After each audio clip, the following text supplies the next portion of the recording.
officially start, I will start recording this right now. So, thank you for joining. I'm Patrick Hamilton for With You With Me, the Academy, and dealing with the Cyber Security Analyst Course. This is a introduction session to go over the Analyst Course and what it entails, and along with any questions you may have or concerns, complaints, compliments, remarks, what have you. We'll go through with that since you have made this effort to attend, and we do appreciate that. So let us begin. Okay, so with the Cyber Security Analyst Course, say that a lot of times and eventually weird things happen. Anyways, so with the Cyber Analyst Security Course right over here is we have two formats. We are transitioning to a new format, which some of you may have been introduced, as well as the original format right here. Now with this is we have the message board, we have the introduction courses, which is to give you a general, and I am monitoring the chat to let you know if you have any questions or so, please bring them up and I will get to them in the proper order. As you see right over here, if I shift a bit, this is what the introduction set of courses. It is meant to give you the basic guidelines of networking and of computer definitions and systems.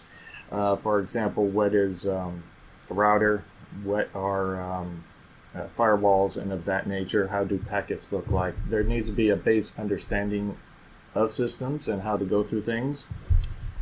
And with that is usually, is courses in dealing with news events. One of the key things with the cyber analyst is to keep up with the current affairs, but not so much in the political sense, but more of what happens in the ethereal plane or the internet, what countries are doing, the latest breaches, vulnerabilities, and software systems there are, tools, and so forth, as well as maintaining your level of awareness. Along with that, afterwards, is with the fundamental section dealing with going over the basics of cybersecurity, such as the CIA triad, which is confidential, integrity, and availability. Understanding those key terms. What is a defensive depth? Using layers to defend a network rather than going with a static approach, such as I have a firewall, that's all I need, and you go from there. And type of attack methodologies, tools that are used, and identity and access management. Along with that, each of these have handbooks to go over, or guidelines along with the videos.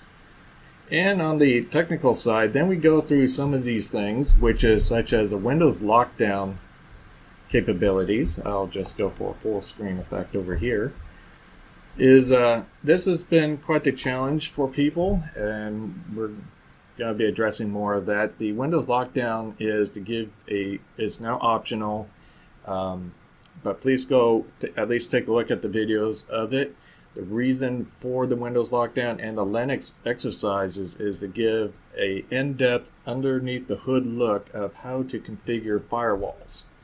Not firewalls, but how to configure Windows, such as password links, days to expire, all these little key settings that are quite useful and know where they're at. These policies that are used for those lockdowns come from the United States NSA, originally called No Such Agency. Well, now it's National Security Agency, along with the CIS, which is the Computer Internet Security, set of policies, which is quite stringent as well.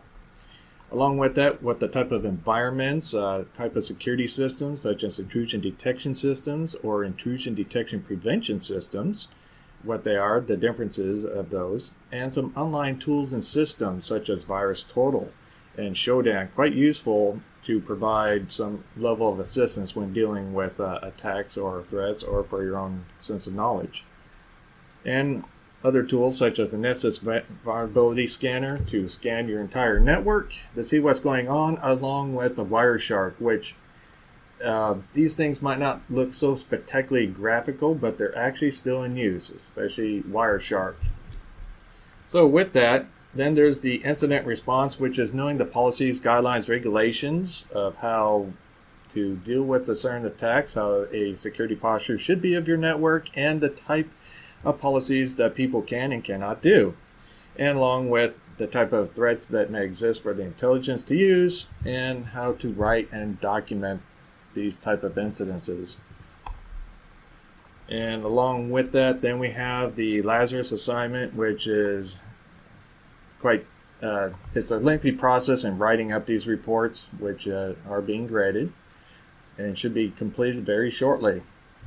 This is to take into it if you're working with a small company, your company is under attack by Lazarus, a North Korean attack group, and how would you go about dealing with it?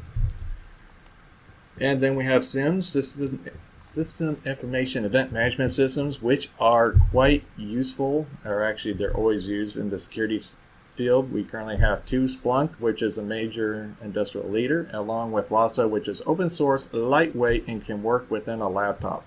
And that's why it was chosen. And that is quite the spiel, the quick short down version of the cybersecurity analyst in a quick introduction mode.